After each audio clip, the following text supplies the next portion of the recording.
জামাতের এমপি কে বলতে চাই, আপনি যে বলেছেন সেখানে মাদক বিরোধী অভিযান চালানো হয়েছে, মাদক বিরোধী অভিযান চালানো কি জনগণের কাজ নাকি প্রশাসনের কাজ?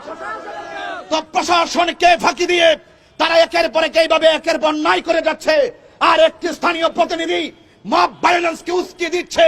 আমি মনে করি এই সমস্ত মব ভায়োলেন্সের পিছনে নিশ্চয়ই কোন ধরনের মদত সম্পৃক্ততা রয়েছে।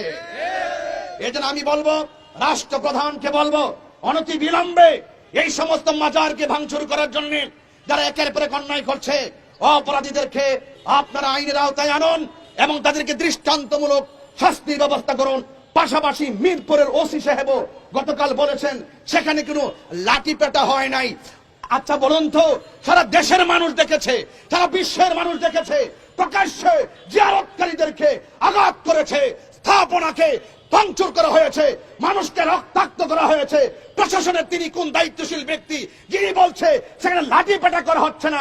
আমি তো মনে করি প্রশাসনের এই সমস্ত দুর্বল কথাগুলো একের পর এক মব ভায়োলেন্স উস্কে যাচ্ছে। কথা বলে ঠিক না? আমরা আশা করব প্রশাসনকে দায়িত্বশীল ভূমিকা পালন করতে হবে, স্থানীয় প্রতিনিধিদেরকে দায়িত্বশীল ভূমিকা পালন করতে হবে।